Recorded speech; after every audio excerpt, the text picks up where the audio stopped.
ఈ నిన్న సోషల్ మీడియాలో కడప టౌన్లో ఒక దుష్ప్రచారం జరిగింది. కంటైనర్లో డబ్బులు తీసుకొని పోతా ఉన్నట్టు, ఆ కంటైనర్ని పోలీసు ఎస్కార్ట్ చేస్తూ ఉన్నట్టు ఒక దుష్ప్రచారం సోషల్ మీడియాలో జరిగింది. అది నిజంగా కూడా అలాంటి వార్తలు ఆ విధంగా ప్రచారం చేయకూడదు. సోషల్ మీడియా అనేది ఒక మంచి కోసం చేయాలి. యాక్చువల్గా అది ఒక మినిస్ట్రీ ఆఫ్ డిఫెన్స్కి సంబంధించినటువంటి కంటైనర్స్. అది చాలా చాలా ముఖ్యమైన వ్యవస్థ మన భారతదేశంలోనే. అలాంటి ఒక వెహికల్స్ను మనం చేసేటప్పుడు ఎంత భద్రత వహించాలో కన్సర్న్ స్టేట్ వాళ్ళకి అది ఇన్స్ట్రక్షన్స్ ఉంటాయి.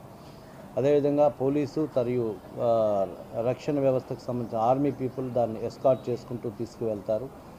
ఇలాంటి ఒక విషయాన్ని ఒక తప్పుగా బ్యాడ్ ప్రాపగండా చేసి సోషల్ మీడియాలో వేయడం జరిగింది. అది చాలా దురదృష్టకరం. అలాంటి విషయాలు ఎలా చేయకూడదు.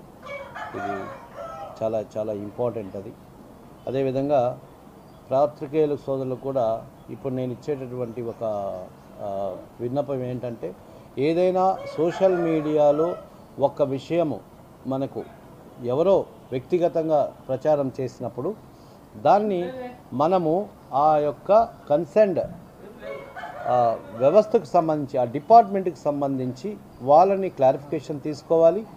మీ ఇన్వెస్టిగేషన్ మీరు తీసుకోవాలి.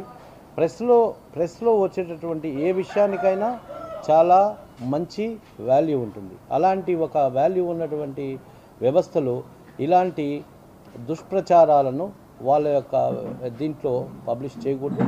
They must take the clarification from the concern department. కాబట్టి నేను ప్రెస్ వాళ్ళని కోరుకుంటున్నాను, ఇలాంటి దుష్ప్రచారాలు సోషల్ మీడియాలో వచ్చేటివి వితౌట్ క్లారిఫికేషన్ని ప్రచారం చేయొద్దని కోరుకుంటున్నాను. నిన్న ఒక ఆర్మీకి సంబంధించినటువంటి ఒక కంటైనర్లు వెళ్తూ ఉంటే దాన్ని డబ్బులు తీసుకొని పోతున్నారని చెప్పడము ఇది చాలా దురదృష్టకరం. కాబట్టి once again I request all the press people, ఖచ్చితంగా అలా సోషల్ మీడియా అనేది ఎవరికైనా చేతిలో ఉంటుంది. చెడ్డ వాళ్ళ చేతిలో ఉంటుంది, మంచి జరగడానికి ఉంటుంది. చెడ్డ వాళ్ళే ఎక్కువ యూజ్ చేస్తారు. So take a clarification. ఆ కన్సర్న్ వ్యవస్థ నుంచి మీరు క్లారిఫికేషన్ తీసుకోండి. పర్సనల్గా మీరు ఇన్వెస్టిగేటివ్ జర్నలిజం చేసిన తర్వాత దాన్ని పబ్లిష్ చేయడంలో తప్పులేదు. Thank you.